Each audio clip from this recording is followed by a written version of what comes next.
What is failure? Man, failure for me, man, doesn't exist. Guys, I have a very exciting episode for you guys today. We're in Lakeland, Tennessee, which is a city that is just about 25 minutes outside of Memphis, Tennessee. And we're going to take a look at this 138 unit apartment complex. This is an A-class development out here in Lakeland, Tennessee. And we're going to hang out with Mr. Keston Glasgow, AKA Mr. Kes on Purpose. What makes this episode so intriguing is this guy literally went from being an IT worker to real estate investor within a couple of years, is now getting ready to buy this $40 million asset. So we're gonna ask him some questions, take a tour of the property, hang out with Keston, and I hope you guys get a lot of value out of this episode. So man, you've got a bunch of messages on your phone right now. Like, Yeah. what are people hitting you up for? Like, what's the most common thing that people are asking you? I think it varies. It varies a lot. So there are probably top three things. It's either somebody wants encouragement for mindset stuff, or they just need tips to how to get over whatever. Some people are like, how are you this successful this fast? You just started 2 years ago, 3 years ago, and it's um, I literally have one of those right now that I need to respond to. Um, and then you have people who want to be investors in the deal, like, hey, can I be in on a deal with you? Then you have, hey, Keston, could you help me underwrite this deal? So it's a mixture of like It's- mindset things and Mhm. real estate needs and Yeah, things of that nature. yeah. And then you Wow. have people who are just like, bro, your reels or the things that you put out there help me so much. Thank you. What would you Then say led to everyone like wanting your advice? Is it because you've been shooting so much content, putting yourself out there, being vulnerable with the public? Like, what's the reason why people are seeking your advice? I think it's being vulnerable with the public, Okay. just really kind of sharing wins and failures and struggles, and also encouraging Right. people. Like I I try to be the hope because I wish I had somebody that told me a lot of the things that I say, because prior to 3 years ago, I feel like there just wasn't this level of information out there. Right. Like it just not the level that I put out, and Mhm. not the techniques and all these different things. And so I try to be that gap for people, Nice. and so that they could connect coming from that 9 to 5 world into entrepreneurship, that journey mentally. Mhm. And so the mental part is a struggle, and how do you bridge and actually jump into entrepreneurship. And then there's the planning a day now that you don't have somebody over you telling you exactly what to do. And so I just try to make people aware of what needs to happen.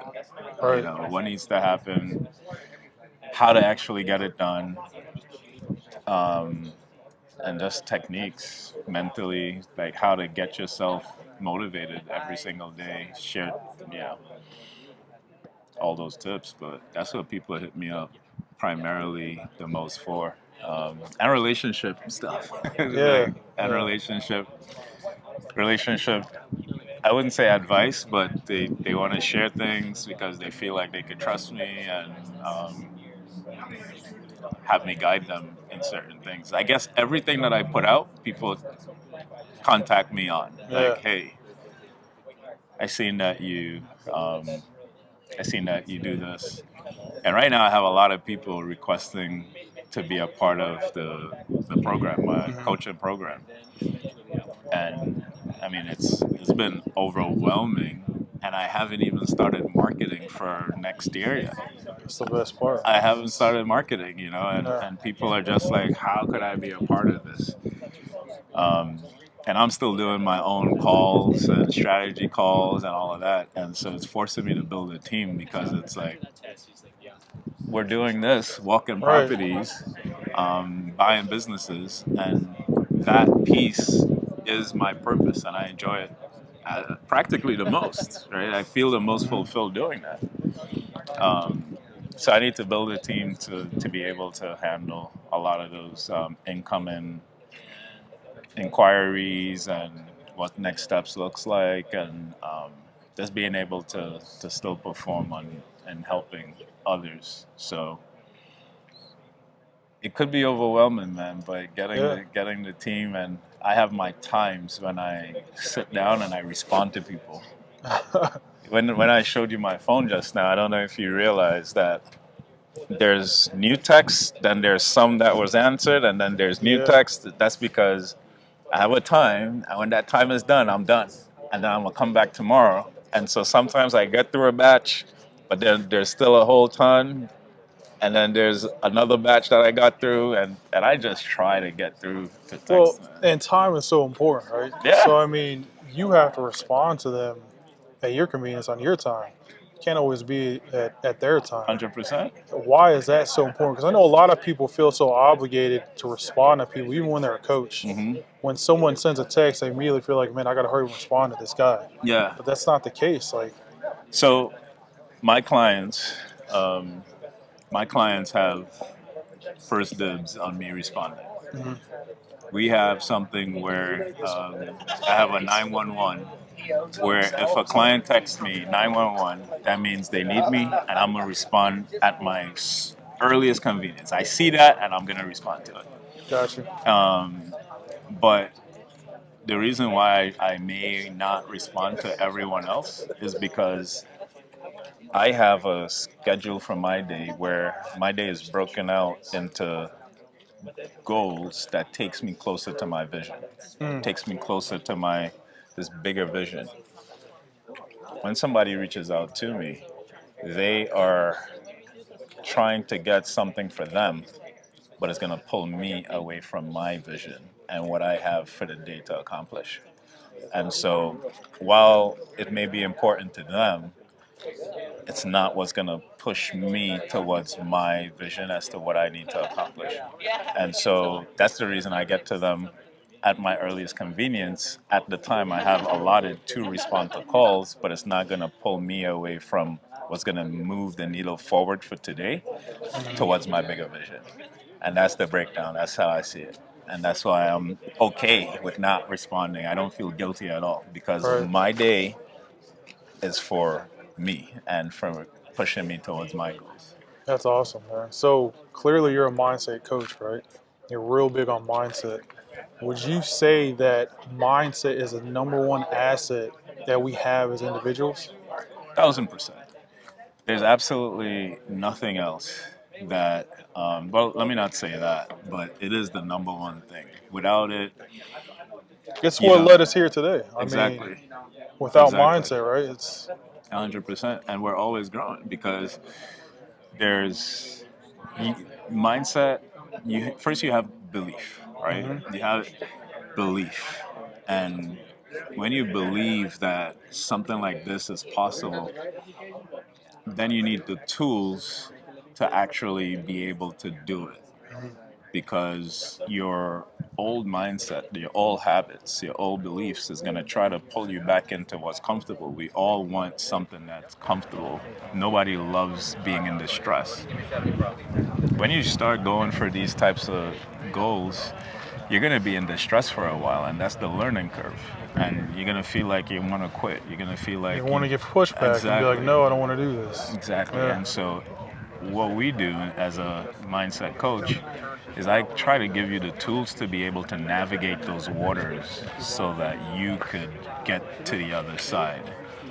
And we go pretty deep in that, right? Right. And in understanding that process of how do you navigate when you feel like you want to quit, when you feel like it's too hard, or when you start procrastinating? Because all these things are inevitable. It happens to me too, right?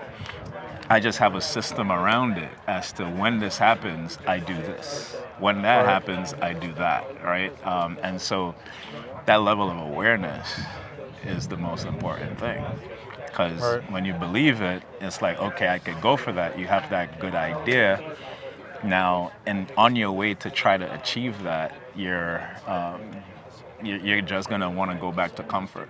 Right. And so, how do you bust through those walls and get to the other side? That's the piece that people need help and accountability with, and that's why I chose to do this, because I've been able to bust through those walls several times and trying to achieve just different things because my belief just kept expanding. Right. So that's and it would continue to expand. Right. I'm nowhere near done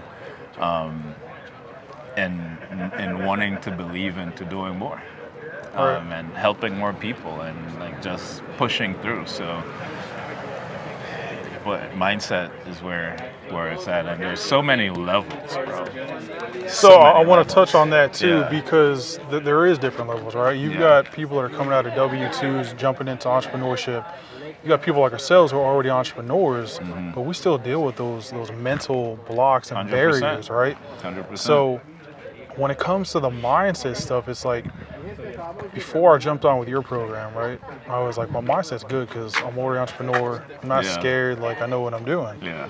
But then when I would sit back and really think to myself and be like, I'm scared to take this next step because I'm scared to fail, right? And that's when I found myself, okay, I need help Yeah. with a mindset, even though I've achieved a certain level, right? Yeah. So can you kind of elaborate on that with how there's different levels when it comes to mindset? Absolutely.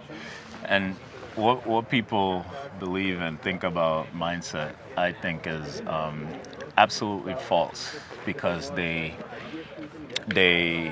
equivalate their success to mindset.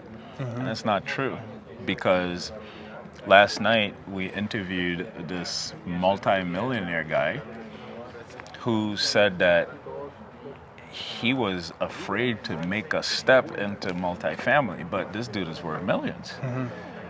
But it's now him wanting to do something else. That's Unfamiliar territory. Unfamiliar. Yeah. So it's this. We have this block that just comes up, this wall, and we're just like, Anything how that's do I break through this unfamiliar. wall? Exactly. And because anytime you're not in this uncomfortable state, you're comfortable. And that's just what it is. And for people like you and I, we tend to want to keep growing, want to make more money, want to help more people. And so we end up being in uncomfortable situations a lot, because typically you got to learn something new to add more income to your current situation. Right. And so the level that you're at now, you could be content and you may not need to challenge your mindset. Right. Or if it is you're trying to get to that next place, there's something you need to learn, you need to believe in it, then you need to push through, you need to go through that learning curve, and you need to navigate those waters. And so, do you have the skills, the tools to navigate those waters to get to that new place that you want to get to? Anytime you're comfortable, dude, you're dead. Yeah. You might as well be dead. That's so true, man. That's so true. Growth is everything. Yeah. Because you could meet somebody tomorrow that is doing way more than you, right? And then you get to that place, and then you meet somebody else that's doing way more than you, and there's just always so much to grow. And it's not only in making money, but your family life, right? Like, are you comfortable with the relationship you have with your spouse or your partner? Are you comfortable with the relationship that you have with your kids? Are you comfortable with your health? All of these things, you could always do better. Nobody is, you never really get to your full potential, but you should always strive to.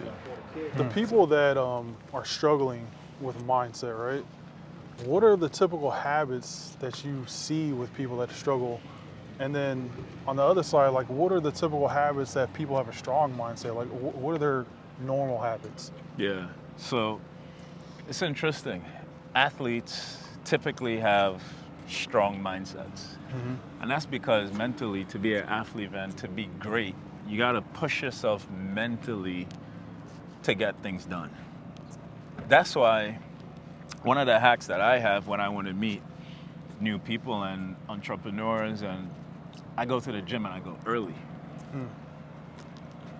9 out of 10 times I'm going to meet somebody, especially if you see them a week in a row or for a month in a row, come in at the same time every single morning early, they're an entrepreneur. Right. Or they're a super successful CEO or something like that. Mentally, they know and understand that they got to push themselves to get something done. And that movement of the body is something that is necessary, that helps train the mind even more. It's not to look good, typically.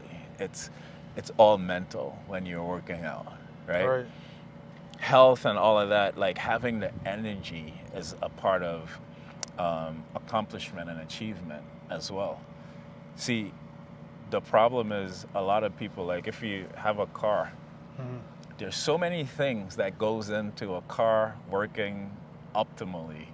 You have there's brake fluid, there's brake pads, there's the tire pressure. Typically somebody would be like, oh, you just need gas. There's engine oil, like all of these things is necessary for this car to work properly. Right. Just like for us, there's our psychology, there's our energy, our health, there's our love life and happiness. There's so many things, but people tend to only focus on one or two things that they typically could see, right? And so that's the thing that you need to understand, that you're not just working on one thing. And so the people who fail or don't do well or struggle with mindset, they typically are working on one thing at a time versus everything holistically, because they're like, I'm not trying to touch that right now. I'm going to deal with that at another time. But imagine saying, I'm going to fix my brakes another time, right? Your car's going to crash. Yeah. And so it's the people that accept that I need a mentor or I need something for all areas of my life. Just like right now, I got like 6 mentors right now. Yeah. Right? I got a mentor for my marriage. I got a mentor for my spiritual life.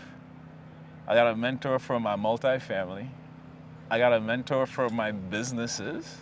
I got a mentor for buying, like it's just Creative so finance, everything. Exactly. Every little area, even if we niche down to real estate. I have a mentor for creative financing. I have a mentor for Airbnbs. Oh wow. I have mentors for everything. And the reason why I spend so much money on mentors is because I get the compressed time. I don't need to learn all of this on my own. Right. And so they've done it. And so they could help me do this in 3 months. You're basically getting a shortcut to the information. I'm getting a shortcut. Yeah. And I'm getting support, and I'm getting the exact know-how. And so if it is that I could invest in being around these people that could help me, why not? I can't wait to give my money away to my mentors. I look forward to it. Right? We were at a seminar recently, and once the offer was like, hey, go do this, I was the first person that stood up. It was a no-brainer for me. Right. I'm like, I need a mentor to do this. Yeah. I got up. I didn't even really know the price. I didn't care. I was just ready to roll. Yeah. So Keston, man, I know we've got some dope mindset stuff from you. I would argue that health is the number one asset, right? And the reason why is because if you don't have your health in order, you can't have a clear mindset. So in regards to health, right, why is health so important for entrepreneurs? Well, you're absolutely right. You need your health. I mean, it's like having bad gas in your car. You need, like, what people don't realize is that the thing that we put into our body could cause us fogginess. It could cause us to affect your mood. Foods affect your mood. Right. It affects how you feel. And so if you know that I could put nitros in my body to be able to do the things that you need to do, why not do that? I've seen food cure my mom from cancer, you know, and so food, I believe that, and I know for a fact that your health, food, exercise, and movement, stretching, all that type of stuff is paramount to having an amazing mindset, because now you'd be able to run so much more efficiently. It's almost like getting an extra, I don't even want to say 30-40%. It's probably higher, where you can run more optimally to get things done. Right. Yeah. Yeah, man. I'm on my own little health and fitness journey, as you know, and it's like, you know, before I started eating healthy, I wouldn't have been able to even come here and do this because of just like anxiety. Like my diet was just so off that I didn't have a clear mindset. I had anxiety issues. I was self-conscious about my weight. Yeah. And it's just completely like just changed everything about my life of just implementing working out and just eating healthy. And I think so many entrepreneurs just kind of sleep on that. Yeah. They don't take that in consideration. In order to be a high performer, you got to have your health. Absolutely. If you don't have your health, I mean, how can you have a clear mindset? If you don't have a clear mindset, you're not going to have a strong mindset. Absolutely. And so, do you work out? Every day. What does working out do for you? It's like you just said, man, confidence. It gives you Right. confidence. I do a lot of little mini challenges when I work out. And that those challenges, those mental challenges, gives me a win and confidence because I just overcame something in the gym. Right? Like when you have a challenge and you win, it makes you feel like really good about yourself. Right. And so when you challenge your mind to do something, it's mental strength. Right. So when you are faced with a challenge in your day, you just won. So you could apply that same mental strength in not responding to a worker, right? Like not losing your crap on somebody, you know, and so there's so many times when even your spouse, when I'm talking to my wife and she says something, I could just smile. Right. And literally in the same time, I'm seeing myself like going hard in the gym because I'm like, this is why I worked out this morning. I won this. This is easy. Mentally, it's easy for me now. Where when I'm not as strong mentally, or like a workout, let's say I didn't make the gym today, my ability to make a decision or to not respond in certain ways is weaker, honestly. Right. That's because that natural response is more prevalent, and it kind of bullies its way out. Right. I had and is still working through like just anger problems, right? Where the way that I used to respond years ago, I'll just fly off the top. And now it takes strength to have a different response, you know? And so I gotta work through that. How do I work through that? I fight it off in the gym, man. Nice, man. I work it out in the gym. So, where did all this mindset stuff come from? Like, when did you start implementing, like, having a strong mindset to overcome the barriers and challenges that you were facing in your life? Man, this takes me back to a situation where my son and my son's mom, we didn't work out, right? And when I wanted to provide a better life for him, he got this property that I thought was an amazing property, and this property it's in New York, and it was on the border of Queens and Long Island. Long Island is like the suburbs with great schools and amenities and all that type of stuff. And I remember this Saturday, bro, bought the house. We've been there for like 2 weeks, and I'm like, big boy, let's go to the pool, right? And so my son and I, we go get ready, we got the floaties, and we're just ready to roll, go to this pool, man. And we get to the front of the line, give the guy my ID, and he tells me, you can't come in. I'm like, what do you mean I can't come in? Like, I live down the block. I'm like less than 5 minutes from here. And he's like, yeah, you needed to be another street over. You're not a member of our county. Oh, wow. Bro, I was broken. Like, here it is. My son is right there. I'm embarrassed. Because now I hyped them up. We seen the pool. We're smelling the chlorine. And this guy is telling me that I can't get in the pool. I can't take my son. I couldn't even pay him to get in. Wow. And I was so upset for like maybe a month. I was upset. I started going down the rabbit hole of this is why the rich get richer and all this type of stuff with, I even thought it was because I was black, right? All these different things, these different excuses that I could have been comfortable in. But then I took a step back and I said, Keston, you know what? You got to take responsibility.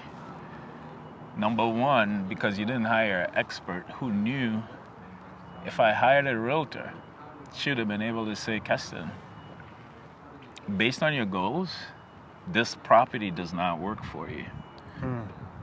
Right? I didn't hire an expert. I didn't hire a mentor to get me there. You're trying to figure it out on your own. I was trying to do it on my own. And the thing that I was trying to actually do it for, I failed at it because I didn't have the right person. And so I made a decision that I was gonna get all the knowledge in the world and give it back to people. I was gonna learn, I was gonna understand finances and how money works and properties and all this type of stuff. And I was gonna give it back for free. That's how upset I was. I was just like, I'm just gonna give it back to people for free. That's why I give the way that I give now, because of that. But here's the kicker, and this is where the mindset piece comes in. Because when I wanted to change my life from what I already knew to learning all this stuff, I'm like, man, this crap is hard. Right? And so now it became, I'm going back to my old life because I'm like, man, that's too hard. Right? And so I started going back, but then I'm like, but no, my son, I gotta be able to help him. And so I'm struggling with this desire to learn finances and achieve and to go back and give and help people. But then I'm comfortable. It's hard. It's like I don't understand how to get out of my own rat race. And that's when I started to dive deeper in intentionally trying to understand my mind and how my mind worked and how do I dig myself out of this rut? How do I get to that next place? How do I be able to do this so I could go back and help other people? So my son doesn't have to go through what I went through, right? And that's how I got into it, because I wanted to change myself. And then in everything else, I wanted to be a better husband. I wanted a relationship, and it's like, but I keep going back to these old ways. How do I remain a good husband or try to do, before I wasn't married at the time, have a good relationship. So these were all things that I quote unquote failed at, but I was trying to figure out how to change. And it wasn't until and I'd been successful, I've done things, but it was by chance. It wasn't repeatable, replicable. And it wasn't until I hired a high performance coach, and she helped me to put a formula to the things that I was already doing, along with my own studies, and it was like a light bulb just went off. It just went off. Wow. And that's why 3 weeks into my high performance coaching, I left my job. Oh, wow. Because I'm like, boom, I got it. This is when entrepreneurship started for you? This is when entrepreneurship started. What year was this? This was 2020. This was less than 3 years ago. And just look at within the last couple of years what you've achieved. I mean, because now I have a formula. Wow. Now it's predictable and I understand it and I know what to do when these things happen. Before it was all by guess and so it took a while. Mm-hmm. But now it's like, oh, I feel like this, I just got to do this. I'm trying to do this, I just got to do this. And so now I feel like if I decided today, if I wanted to be an astronaut, I could do it in 6 months. That's powerful. I'm confident in that. Simply all because of mindset. All because of mindset, desire, and then a formula as to when you try to learn something new, what you're going to go through. It's that learning curve, man. Right. And understanding how to navigate that learning curve and not quit. Man. Dude, that is like, I hope you guys are listening to what this man is saying, because this stuff is just so crucial in just all aspects of life, man. I mean, you've given so many gems. So, you know, you mentioned failure, right? Yeah. Is failure like an actual thing, or is that like a form of just giving up? Like, what is failure? Man, failure for me, man, doesn't exist. Why does it not exist for you? Because what is failure? Failure only happens when you quit. There's no quitting in my books. You don't quit. There's so many things that I wasn't successful at, but I didn't quit. It's compounded, right? Like all of those efforts compounded into who I am today. Wow. And so I never stopped. What is failure, man? Right. And this is the thing, like, we are so conditioned. Since we were kids, we would go to school and there would be a test. And to dictate that test, you to see how you did, you got a red X on your books. Or a check. And right now we all live our lives afraid of the red X. Wow. That's so true. That's all we're afraid of. Man, I don't want that red X because subconsciously, I don't want my teacher to be mad. I don't want my parents to be mad at me. And we don't want to disappoint people. We don't want to disappoint people, man. One of the things that I think my parents did, although they wanted me to do really well, is that they told me that my grades didn't dictate their love for me. Yeah. And so that gave me permission to fail. It gave me permission to not be the greatest because my parents still loved me. Right. And so that's the same thing I try to affirm with my son. I'm like, dude, did you try your best? Yes, Dad. Awesome. You know that even if you got 100 or if you got 0, I still love you, right? Yes, Dad. I just need him to know that. I just need you to try your best and to know that if you did good, if you did bad, my love is still the same, man.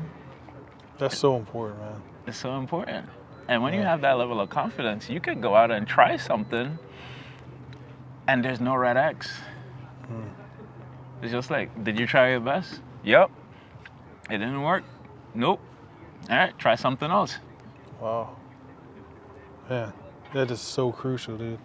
So I want to pivot a little bit, man. We've gotten, a little bit of a deep dive into the mindset stuff. Yeah.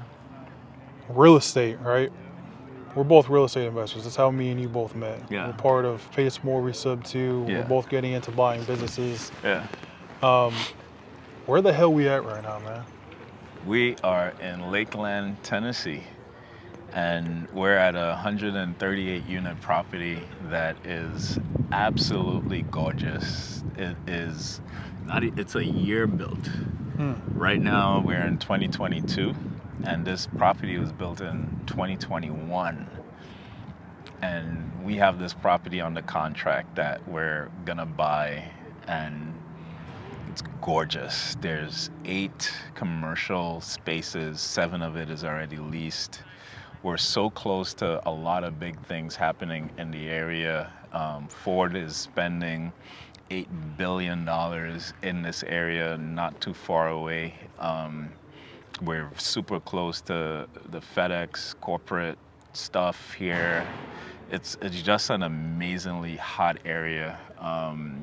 The homes in this area cost $500,000, and we're buying these properties at less than $250 a unit.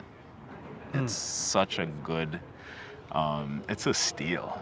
This area is just gonna continue to blow up. Yeah, It's gonna blow up. This is a very impressive A-class multi-family apartment complex, man. It's just taking a look around today, I'm very impressed with looking at the commercial units, looking at how there's no carpet in any of the residential units. Yeah. Like it's A1. So, you mentioned you started the entrepreneurship journey just in 2020. Yeah. We're at a freaking apartment complex. I mean, $40 million. $40 million 40 deal. milli. I mean, if that's not mindset, I don't know what is. I mean, But what does it matter if it was $40 versus 40 million? right.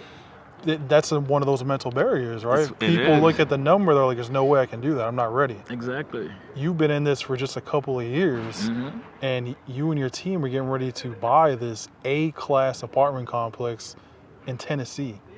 I mean, it's so powerful and amazing. But when it comes to real estate, man, like, what made you choose real estate as your vehicle for entrepreneurship? When I'll tell you how this really started. In 2019, I was gonna get a windfall of cash. And I had promised myself that I was not gonna be like a lottery winner that was gonna get money and blow it. It wasn't gonna happen. And so I started reading books, and I started digging in, and the book that I read was not Rich Dad Poor Dad, like many people. Right, the most common book for entrepreneurs. I actually read someone in Rich Dad's company, it's one of his advisors. I read Tax-Free Wealth. Oh, that's such by a powerful Tom book. Wheelwright. Yes. And that book made me fall in love with real estate because of the tax benefits. Taxes is one of the it's one of the expenses that no matter what you do in life, you cannot avoid. So if you learn how to mitigate it, you could save the most money. Right? And when I seen that, I knew that most wealthy people end up in real estate. So I said to my wife, why not just start with the end in mind? If we learned how to manage wealthy people's assets, then we could be ahead of the curve. Right. And now we get to meet wealthy people. And that's what got me into real estate. Dude, that's so awesome, man. So you chose real estate right now. Kind of take me on that journey. It's been a quick journey. You just started in 2020. Yeah. And we're sitting here at this $40 million property Yeah. in a town I never heard of that's just outside of Memphis. So once you decide, okay, I'm going to get into real estate, like what was that next step that you took? Did you, just say, I'm going to do this on my own? Did you go find a mentor? Like what did you do? I hired a mentor, man. Paid $30,000, hired a mentor.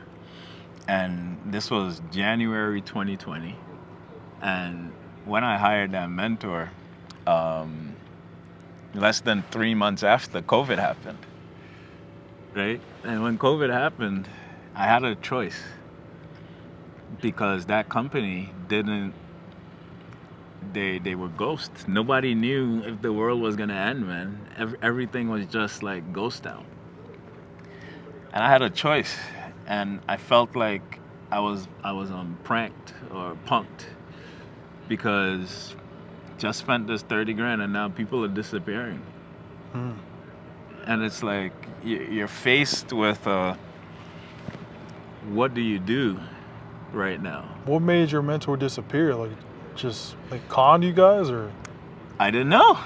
I didn't know. Still don't know to this day. No, I know now. Oh wow. So the company disappeared, and what happened was I spoke to my wife. I'm like, what do we do? Do we continue to try to figure this out, or like, woe is me, right? And we decided to continue to try to figure it out.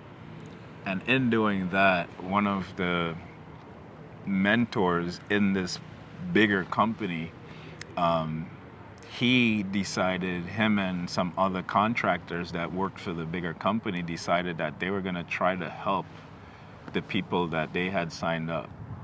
And I was one of those people, man. And to this day, shout out to Pip Stellick, Monica Decker. Those people, bro, I owe them everything. I am forever thankful to those guys that felt a burden on their heart to help their clients, the people that they had just bought into these programs and continue to just help and serve, because through COVID, they were doing some weekly masterminds on Zoom that nobody really was using and all that type of stuff. It was weird. And they had like these little, they would always give you things to go out and do. And I was just doing what they said to do. And so that kind of happened. And at the same time, my wife's mom was diagnosed with leukemia. And so we were going back and forth to Georgia through COVID, which was pretty awesome because there was nobody in the airport. So we was That's the best part about flying. Like, it was like amazing. So from New York to Georgia, we was just going back and forth, and ended up just telling my wife, hey, let's just move to Georgia. Let's take care of your mom. And so when we did that, man, that's when I quit my job at the same time. So I quit my job in the height of COVID. The height of COVID, it like everything was wrong, but this Warren Buffett quote just kept ringing in my head. And when people are scared, that's when you go for it, right? Right. I had no idea what it really meant, but I'm like, but if this is a guy that I respect and I want to be like, why not just empty a cup and do what the hell he says? Right. And that's what I did. I just took the chance. I had hired a high performance coach. I had techniques, things to do, and I just went all in. And so within the first 6 months, we started wholesaling. Within the first 6 months, I was able to do 1.5 times my 6-figure Wall Street cybersecurity job in the first 6 months. So you got proof of concept. I got proof of concept. Man, I'm in. I'm all in. And I'll tell you, my first deal was $1,200, bro. my first deal was $1,200. But I felt like it was $1 million, dog. Because you accomplished something as an entrepreneur that you chose that vehicle, and you're like, man, I made it happen. We made it happen. Yeah. And it got me in. It got me in the door, and I'm like, I could do this. Yeah. So we met through some other real estate investors in the Atlanta area, right? Yeah. And all of us are part of Sub 2. How did you end up getting into creative finance? So one of the programs that I studied with my first mentorship was creative financing. I'd always enjoyed it, right? And then while wholesaling, I couldn't get somebody to say yes to my creative offers. Nobody was saying yes, man. And I was like, man, I know like I'm right there. I understood the setup, but I couldn't speak it.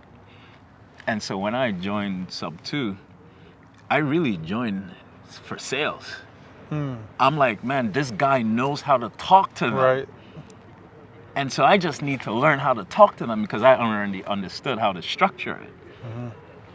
The first mentorship, they were like the college where I went to school and I understood like school book type how to structure a deal, but they didn't talk about the sales part It of wasn't the getting meat them. and potatoes of what Yeah. you really wanted to know. And so when I joined Sub 2 in December of 2020, from 2021 to the end of 2021, we went from 1 to 21 doors. Buying properties all with no money out of our pocket, all creative. Still wholesaling in between. That's impressive, man. That's a decent amount of properties to get. It wasn't too beginning bad. your journey. Right? So I was like, man, this is amazing because I got the sales piece. Man, I studied pace like it was no tomorrow. I embodied what he was doing. And then I started studying sales on another level. I'm like, man, I hated sales before, but now I understood why sales was so important. And so I dove deep into understanding sales and becoming good at sales and this whole building rapport and just how to communicate, right? Yeah. And just pushing past that in 2022. Well, midway in 2021, going back there, while doing that, I always knew I wanted to get into multifamily. And so what I did was I joined a multifamily group on Facebook. And I'm a slow learner. So I'm like, you know what? Every month, just go in and read some of the posts, get used to some of the terminologies, and just call it that. And one day I read, and these guys were having a meetup in Georgia. I'm like, man, okay, never said a word in the group. But then I said, you know what? I'm going to show up to that meetup. So I drove to Woodstock from Atlanta. It's like 50 minutes. To me, that's commitment because I'm in motion doing my calls and all that type of stuff on the acquisition side for my business, but I'm willing to take a day just to go meet with these guys. Right. So I got out there and I share with them what I've done. And I'll tell you, in going there, I had this battle in my mind where it's just like, you're a single family dude. Who are you really going to this multifamily thing, right? And then when I found out that we were gonna go around the table introducing ourselves, I'm like, crap. Right? You're like, uh-oh. But here goes that other piece of me. It's like, you bring value. It doesn't matter where the value is, just be authentic, share with them what you've done, and just let that be that. And so I got in there, I shared with them what I was able to accomplish and how I could bring value. And I became the talk of that entire meeting. Oh, wow. The entire meeting, bro. And so these guys, they got to know that I had decent sales abilities, and so they started calling me to talk to their multifamily sellers. And then they got a property on the contract, and then they also bought a property to me. This was the first deal that I got into in multifamily, 48 units. They already had it on the contract. They just needed somebody to raise funds. That's your first multifamily First deal. multifamily deal. Wow. And in raising funds for that deal, that's how I met Carlos. And now we're here. Look where we're at, man. And now we're here, man. Just from taking that action and putting myself in the room, sharing authentically, not making crap up as to what I've been able to do, and just providing value. They seeing the value, coming back to me, and boom, now we're here. Dude, congrats on your success, man. Thank you, man. Thank you for giving myself and the audience such awesome gems. I think this is a good place to end this here. Guys, I hope you guys were listening and got tremendous value out of this. Keston, how can they find you? Man, hit me up on Kes on Purpose on Instagram. That's KES on Purpose. Hit me up. I'd love to connect with anyone. If you need encouragement, if you need to understand how to have a system to accomplish some of the goals that you have for your life, please reach out, schedule a call with me so that we could get you the systems that you need to be able to achieve the success that you want for your life. Man, Keston, it was a pleasure, sir. Thank you, man. And guys, please like, share, subscribe. Please tell me what your guys' favorite part about this video was. And until then, I will see you guys on the next episode. Let's blow it up.